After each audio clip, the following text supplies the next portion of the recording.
our very own Sophia Wanuna will be bringing us the latest from there. Right, we have all these details and of course other stories coming your way, but first let's have a look at the highlights.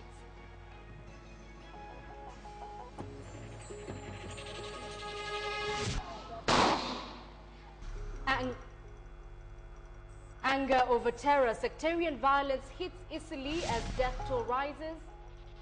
Terror in the North Rift, 3 KDF officers shot dead in Garissa.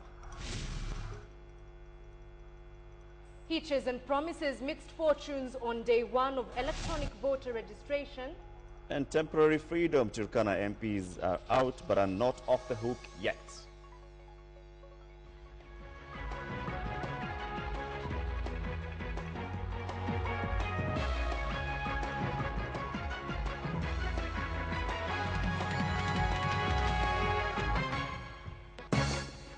We are glad you could join us. We begin right here in Nairobi, where police have been battling violent riots in Eastleigh more than 24 hours after a deadly blast in the area yesterday. Well, several people were injured in the sectarian violence that went on for a good part of the day. A group of residents vented their anger on Kenyans from the Somali community, forcing police to step in. KTN's Aaron Oching will have the details of that story in just a short while. Indeed, but let's first of all bring you the latest on other security concerns. And these also dominated speeches at the official launch of the National Voter Registration exercise today. The Independent Electoral and Boundaries Commission is, however, upbeat, promising to enlist all the targeted 18 million voters in the next 30 days. KTN's Noah Otieno opens our bulletin this evening with that report.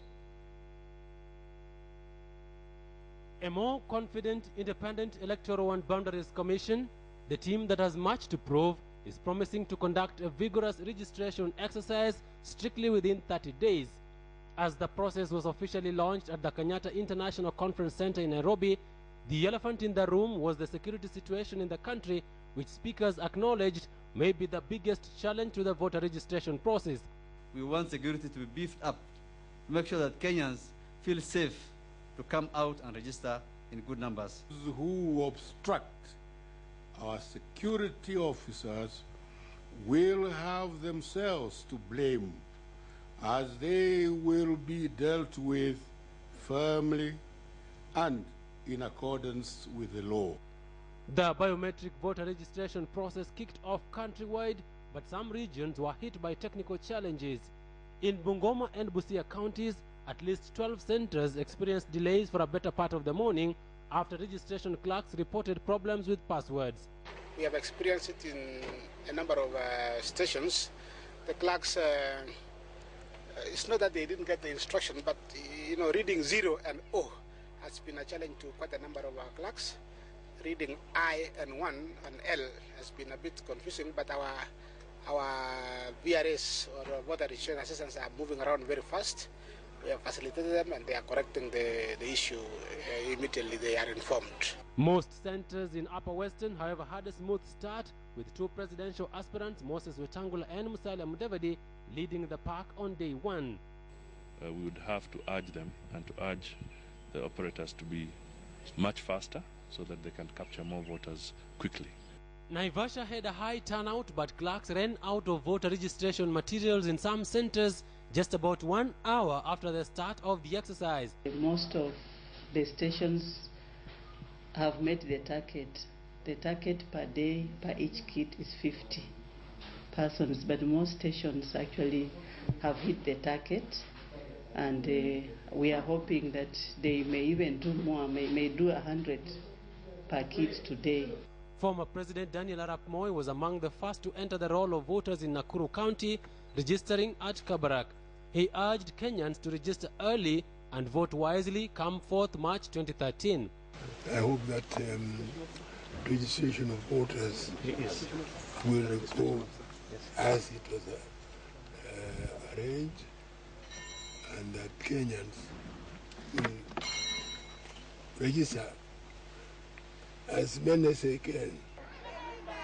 In Kwale County, 4 registration centers had to be closed temporarily due to disturbances caused by rowdy youth who didn't want the process to take off. Unlike in previous elections, this time one will not need a voter's card to vote. The fact that we're giving you an acknowledgement slip, a small slip, that's just to remind you of where you're going to register. even if you don't come with it, once you come to the polling station, like I told you, you just use your fingerprints to identify yourself, and your data will come out.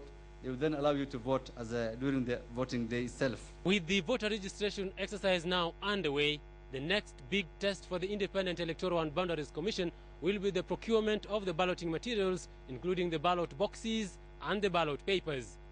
Now out in KTN at the KICC in Nairobi. Right, we take you back to that report by Aaron Ochieng here in Nairobi, where police have been battling violent riots in Eastleigh Estate for more than 24 hours after a deadly blast in the area. Now, several people were injured in the sectarian violence that went on for a good part of the day. A group of residents vented their anger on Kenyans from the Somali community, forcing police to step in. KTN's Aaron Ochieng reports on what now appears to be a case of misdirected anger. There was no safe zone as rival groups faced off in Nairobi's Eastleigh Estate. Kenyans of Somali origin were on the receiving end for the better part of the day, as rioting mob launched attacks against them at the scene of yesterday's terror attack.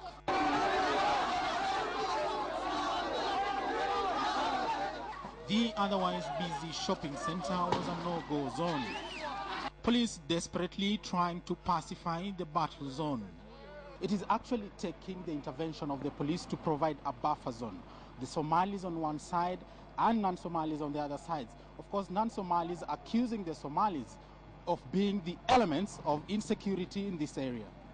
Anti-riot police were deployed in the area from mid-morning to repel stone-throwing youths. Several motorists were stoned. The driver of this matatu pleading for his life after he was cornered by the rioting youth.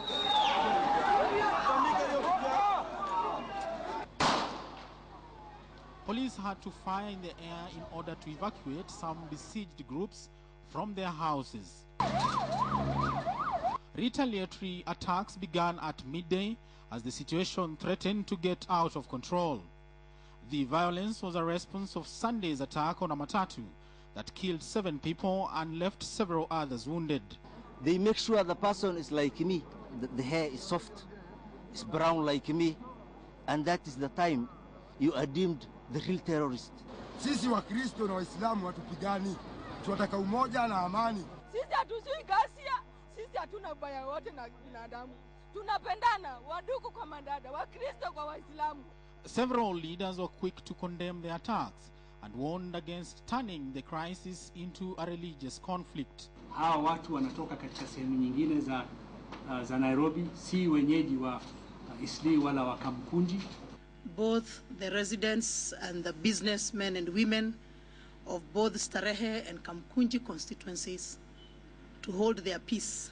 We're asking people also to help the government, in order to maintain peace and security. We appeal very, very strongly to the communities in Eastleigh and in Garissa to be restrained and not take the law into their own hands. We do not have and we do not want to envisage religious confrontations in this country. By evening, the situation had eased, but police are still on patrol to ensure normalcy returns to the area. Aaron Ochieng, KTN Prime. Right, we're seeing the people in Garissa town saying they want peace, a stark difference from the pictures we're seeing. But that story leads us to our big question tonight, where we ask if the government is handling the war on terror the right way. Well, this is a very serious issue. We'd love to know what you think. SMS your yes or no response plus a brief comment to the number 8040. We'll, of course, be sampling your comments as we go along this bulletin and give you the poll result at the very end. Well, still on security issues, the man accused by some residents of perpetrating the Eastleigh attack is among some 20 people still admitted at the Kenyatta National Hospital. Abdikadir was beaten by an angry mob that accused him of hurling the explosive device at the ill-fated matatu yesterday.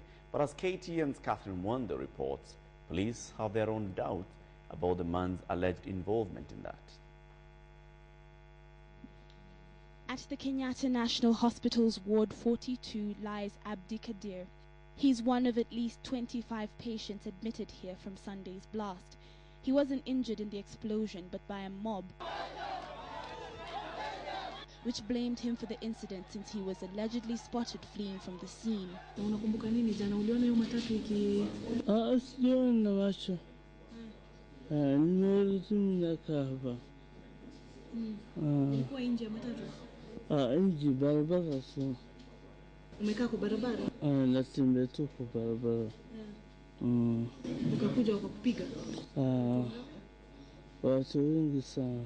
Abdi has no handcuffs, a telling sign that this was perhaps a case of mistaken identity. Police don't believe that he could have been the one who detonated the improvised explosive device, because the bomb was planted in the bus and the assailant may have detonated it from a distant location. We may have a suicide bomber, yeah? If we had them and they entered together with the innocent Kenyans, and when the vehicle was fully packed, he detonated himself or herself, that can take place. Or otherwise, another way of us, I just said, maybe he did it when he was already on the safe side. The driver of the ill-fated Matatu, Bernard Kibe, says he and 25 passengers inside this minivan were en route to Kariobangi Estate just moments before the blast. Nisikia gari ikiwa kwa hewa, lakini saire ili kanyanga chini, mimi nikafungua mlango nikasuka. Saire nilisuka nikaona watu wameumia wengi, mimi nikaondoka hapo tu. Bernard escaped unhurt, but Rosemary Wanjiru was not as lucky. Nilikuwa nimeingia kwa gari, kiti ya nyuma tu, kukaa hata tu kwenda mbali, nikasikia tu once mlipuka poa. Nilijipata niko chini na kuna mtu amenilalia. None of the patients claim to have seen anyone throw anything into the bus. Nikasikia pa. Niliweza kuiona kama kwa giza kidogo, niliweza kuiona hiyo matatu. Hii matatu ya 28 ya kwenda kutoka Gekoba kwenda Kariobangi. Na niliweza kuiona kama imeharibika kabisa. Imesimama kwa barabara. Ni kama imekuisha kabisa. We spoke to some of the patients who have been admitted at the Kenyatta National Hospital, and they told us that sadly, moments after the blast, when they were most vulnerable, some individuals used this opportunity to their advantage. Nikasikia tu watu wananiingia kwa mfuko. Mimi nilisikia watu wameniingia kwa mfuko. Kale nilikuwa nimeshikilia kapocha. Wengine wakakuja wanajaribu kuninyang'anya kapocha, but sikuachilia. Simu zikaenda. Wenye walikuwa hapo kwa ajili nimekataa na kapocha wakunisaidia, wakasema achana na huyu amekataa kusaidiwa. The death toll has risen to 8 after one more person succumbed to their injuries on Monday morning. No arrests have been made yet, but police say they're pursuing what they call crucial leads. Catherine Omwando, KTN. Of course, we'd like to send our condolences to the families of those who perished yesterday and wish a quick recovery to those who are still admitted in hospital. And of course, you can depend on KTN to bring you the latest updates on this story. Now let's flip over from this one on to Garissa. In another suspected act of terror, 3 Kenyan soldiers were shot dead earlier today by unidentified assailants in Garissa town. There are conflicting reports on the circumstances under which the officers were killed, but police and the military have mounted a massive security operation in the town.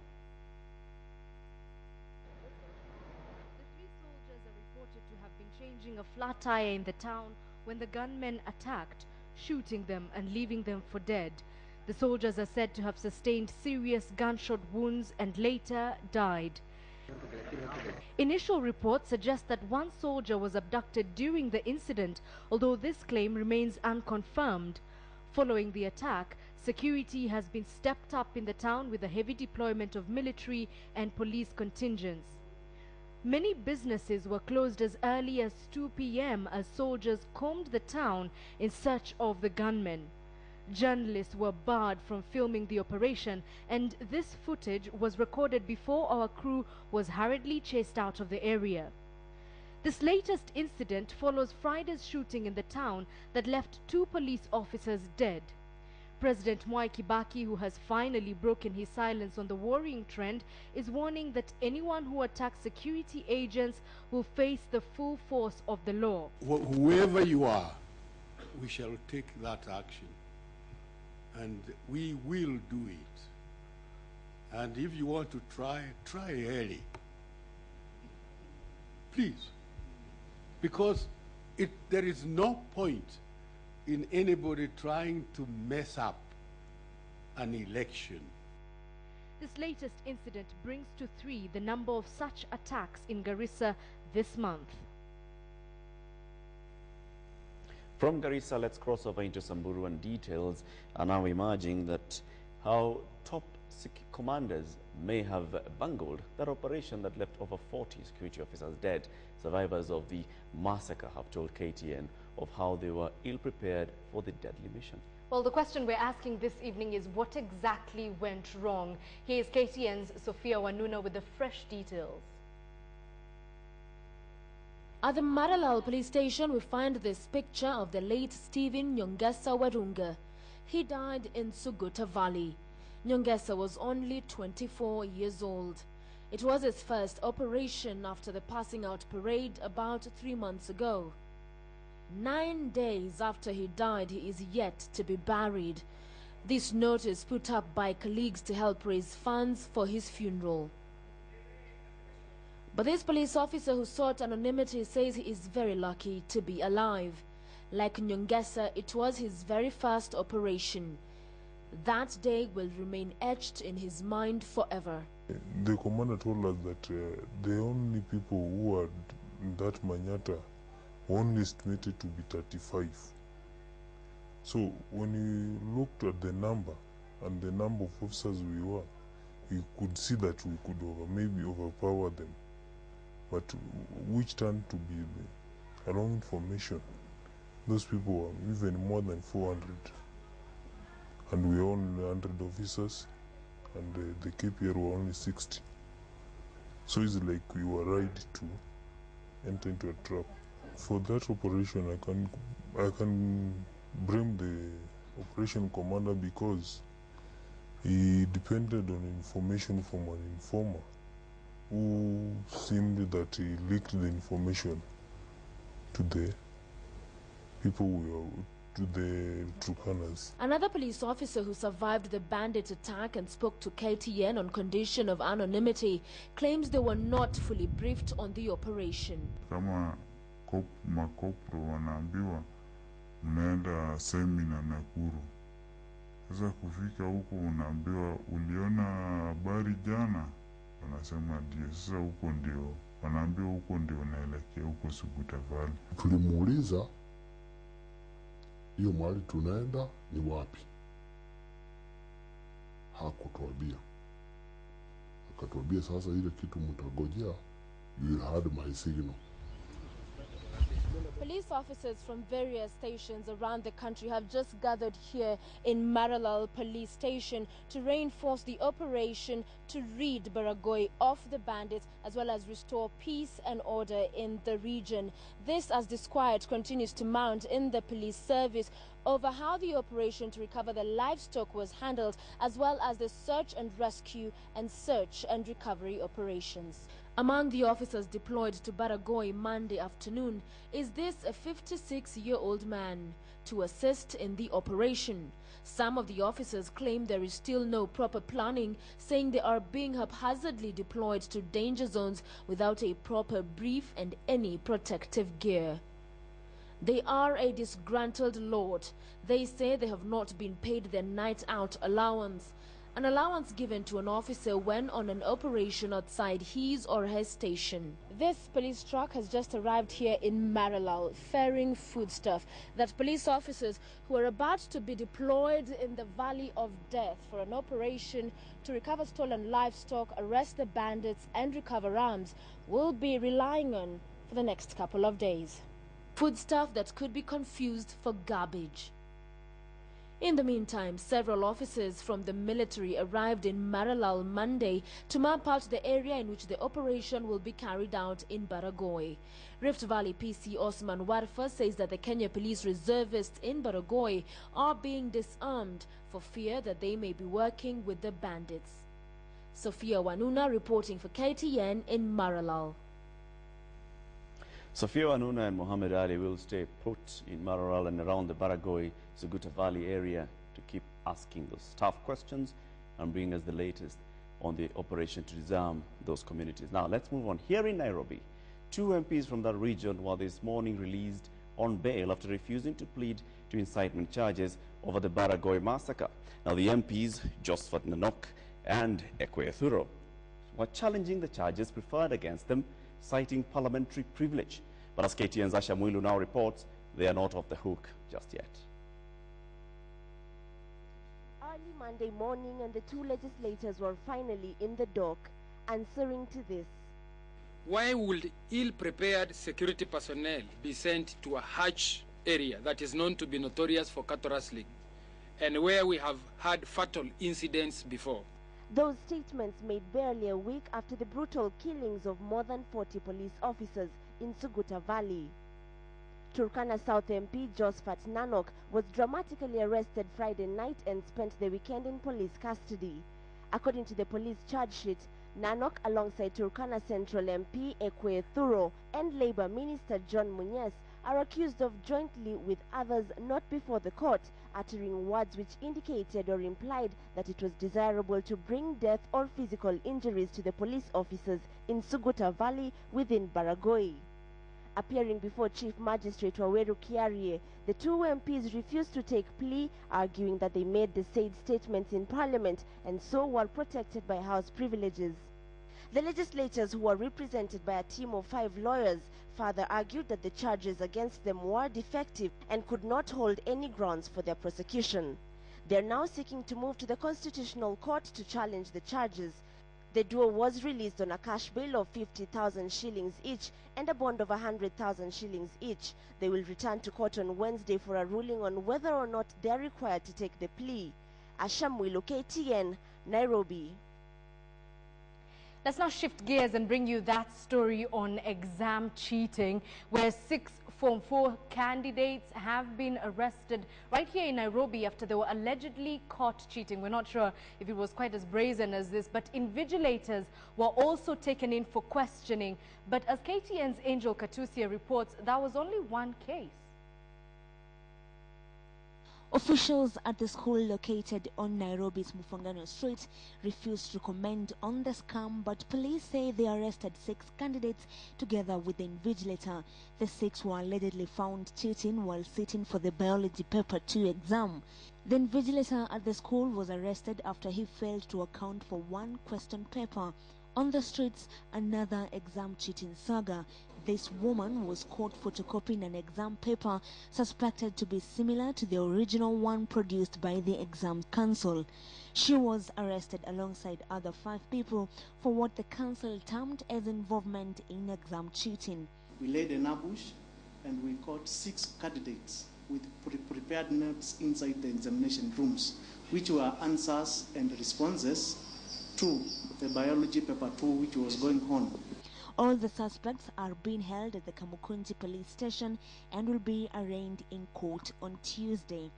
Under Section 27 Cap 1 of the new Kenya Examination Council Act, unauthorized possession of examination paper, material or information attracts imprisonment for a term not exceeding 10 years or a fine not exceeding 2 million shillings or both. Just 3 weeks ago, a court in Homa Bay County sentenced a Form 4 candidate to 2 years in jail over an exam-related offense. Angel Katusia, KTN Prime. KTN's North Rift reporter Mercy Kandie has our story from St. Patrick's High School in Iten. Monday morning and the St. Patrick's High School Iten starts the week on a global note. They have received a new model library aimed at developing them into globally minded thinkers and leaders. An international collection, and that can be a collection that's relevant to their peers in other countries. Let's put them at par with peers in other countries so that they're not disadvantaged in a global context, which is also encouraged in Vision 2030. Today, I'm pleased that the idea is being realized. With a wide variety of books, the library model helps the students travel the world 1 page at a time. Since for me, this is the book that I've liked most, talking about Barack Obama. Since Barack Obama is a very prospering person, and therefore I can adhere to his qualities. We had a library before, but what has been brought now is going to bring more interest when we now can have different topics, when we can have different titles of books, when we also have the internet. Neighboring schools are here today to get a share, a resource these teachers know only too well of its benefit.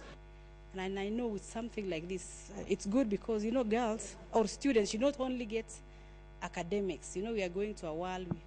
The world is a small village. So we need to get also knowledge of social, emotional intelligence. They should also be able to meet with other people from outside. And before even going out, they can meet from the books. And so their eyes are set on the future, hoping to get the right direction and achieve their dream careers. The initiative works with schools with different resources in different regions in Kenya so as to accurately gauge the challenges and realities on the ground area. The library has a student-driven constitution. The importance is how they govern themselves. It's an opportunity to learn about governance. So it's how they vote. And it's a free vote, and how the library is a space of freedom of expression. And after every donation, it is now up to the students to explore and learn, with its effect in the last 7 years being notable improvements in beneficiary schools. At the entrance of this library is this popular quote by John Locke, and it says, "The only fence against the world is a thorough knowledge of it." Well, the library offers just that, a thorough knowledge of the world. Massacre reporting for KTN at St. Patrick's High School, E10, in the county of Elgeyo Marakwet. Thank you very much, Mercy Kandia. To other stories where Vice President Kalonzo Musyoka insists he is aiming for the top seat, even as his lieutenants try to craft a pre-election pact with Deputy Prime Minister Musalia Mudavadi. Kalonzo, who was addressing political rallies in Mumias and Kakamega, said he will run for the presidency even as he reaches out to other political leaders. Vice President Kalonzo Musyoka was in Deputy Prime Minister Musalia Mudavadi's backyard of Kakamega, where he said he will not be going for anything less than the presidency in the 2013 general elections. His statement coming barely days after Mudavadi, with whom they are in talks with a view of forming a pre-election pact, issued a similar statement. Ikiwa yule ambaye anakalia kiti sasa hivi ni Mheshimiwa Rais Kibaki, na yeye anastaafu, hata ile kura amechukua leo, yeye hatajipigia kura, nitaenda nikamuombe anipigie mimi. A technical team from the camps of the two politicians have been meeting to fine-tune details of a pre-election pact, but with both candidates showing no signs of ceding any ground, the fate of the talks seem to be hanging in the balance. Makamu wake wa rais akona haki ama hakona haki ya kusema anasimama? Wangapi wanasema akona haki kama makamu? Thank you. Kalonzo, who also held a rally in Mumias town, said his party welcomed like-minded individuals to work with him as he seeks the top seat. Catherine Omwando, KTN. Members of Parliament are expected back in the House beginning tomorrow to conclude on business, with tens of bills and motions to pass in just 15 days. The House is also expected to have a look at the Finance Bill 2012, which is key to unlocking government's 1 trillion target set for the Kenya Revenue Authority this financial year. Joseph Bonyo explores. Members of Parliament will be resuming work Tuesday afternoon after one of the many breaks in the parliamentary calendar. With a long list of bills and motions competing for attention and execution, the MPs will likely to spend more time in the House trying to beat the deadlines. However, critical to Kenya's 2012-2013 fiscal year budget will be the Finance Bill 2012, that by law and tradition they need to dispose of by December 31st. Initially, the bill had sailed through, but President Kibaki returned it to the House. This was due to a controversial clause inserted by MPs awarding themselves gratuity payment to the tune of 9.3 million shillings each. President Kibaki rejected the clause, citing tough economic times, but MPs reacted angrily to the decision. The amendment that I moved was approved by Honorable Gidai, the Minister for Finance. What that means is that he must have had the approval of none other than His Excellency the President. For once, we are not going to be ashamed to fight for our rights. because our rights are enshrined just like the rights of commissioners and other public officers. The demand by MPs had been met by rage from the public, leading to demonstrations across city streets as a form of protest. But besides the MP's gratuity payment, the finance bill will be critical to the Kenya Revenue Authority in raising its target collection of 1 trillion Kenya shillings. Cognizant of the fact that MPs, just like in the past, will twist Treasury to use the passage of the finance bill as a bargaining chip, Treasury is already seeking compromise with the members of the House. If we don't get a bill assented by 31st December, and the issue with that is that a lot of the collection that we've got planned will not happen. And if it doesn't happen, then clearly we will have an issue of meeting our revenue targets. And when you see that expenditure is climbing, you know, we had to give pretty substantial pay rises to the teachers, rightly so. We will have to give to the police, to the doctors, to the medical service, etc. All this has to be funded, and at the moment it's not. It was planned to be funded out of measures that came in the finance bill and the VAT bill, which has now been shelved, I understand, till after the election. Kenyan lawmakers have often seized the need for passage of crucial spending bills as a negotiating tool whenever they are locked in a showdown with the executive, and this might not be different. Joseph Bonyo, KTN Business Today. South Korea's Daewoo International has signed a $1.3 billion deal with the Kenya electricity generating company KenGen for the construction of a power station in Kilifi. The coal-fired power station will be the largest in East Africa, with 2 turbines each producing 300 megawatts. The deal, which was signed by the company's executives and Prime Minister Raila Odinga, who's in Seoul, is expected to boost the country's objective of adding 1,500 megawatts to the national grid by 2019. South Korean companies are competing with the likes of China and Brazil for resources in fast-growing Africa, as well as for contracts, and Korea has stepped up and aid its diplomatic presence in the continent. Remember when we started those talks way back? It was 2009. Yeah.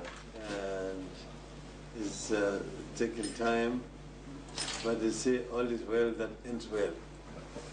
And that now we can fast track it. Yeah. And this is going to be a major, major milestone in our pursuit of power self-sufficiency, energy. Very, very crucial. Well, let's come back from overseas to just across our border to the north, and Kenyan businesses are fast feeling the pinch of dollar currency shortage in South Sudan. The crisis that has so far led to the grinding to a halt of Jetlink Express could also soon catch up with other investors who have pitched tent in the world's newest nation. Michael Karanja with the details.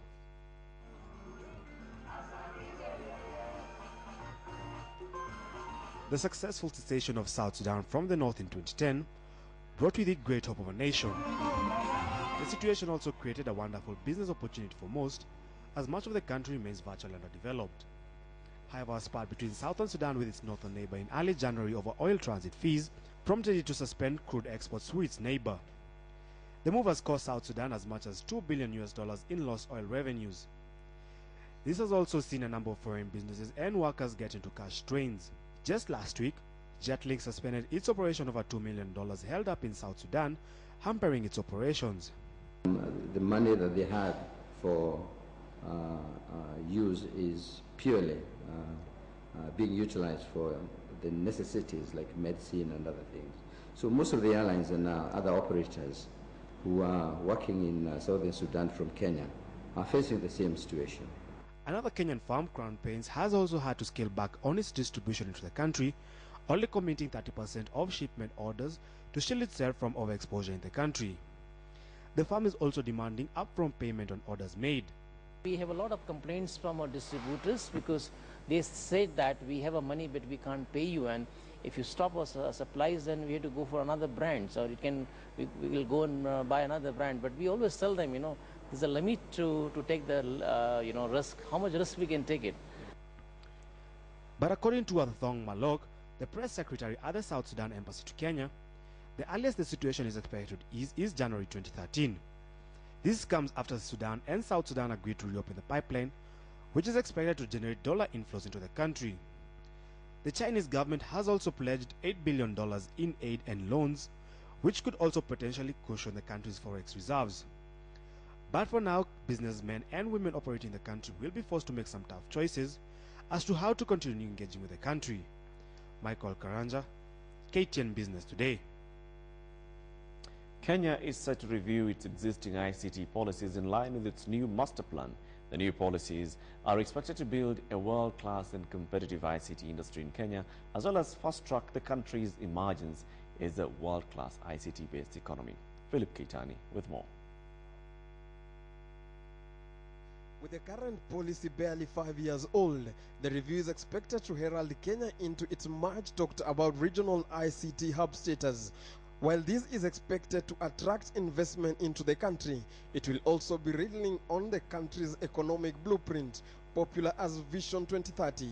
To support this, industry players and government operatives agree that the sector has the potential to generate 45 billion shillings annually, as well as 20,000 direct jobs by 2014. We've got a good policy framework, and the reason why this policy framework has worked is because it has been very encouraging of both public and private sector collaboration, so that it is assumed that the private sector will assist the public sector in getting to its goals. However, all these will not come easy. It will require a high degree of focus, effort and haste to realize the benefits. The master plan identifies the country's competitive strengths and weaknesses, as well as its strategic direction, and lays out a series of recommendations. Going forward, what the government can only benefit from are through PPPs to sustain the growth of ICTs. That way, these people would work in semi-private and you are able to get the services. The quest also expects to be laid out side by side with the planned construction of Konza Metropolis. All these are anchored on existing fiber cables, with a forward fiber optic cable set to land in the country soon. Philip Keitani for KTN Business Today. Okay, finally, let's take a look at how your wealth fared today on the forex and securities markets.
National soccer team Harambee Stars will depart to Uganda for this year's CAF Senior Cup.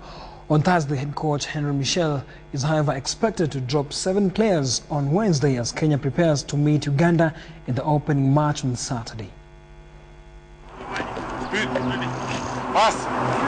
Held back by the delayed Football Kenya Federation Cup matches, Harambee Stars players continue their preparations for the CECAFA tournament without some key players who still have club duties tomorrow before they can fully commit to the country. Head coach Henry Michel watched the session from a distance, leaving shortly afterwards without a word to the media. It is understood that the coach will select his first team players by Thursday after consultations with his technical bench.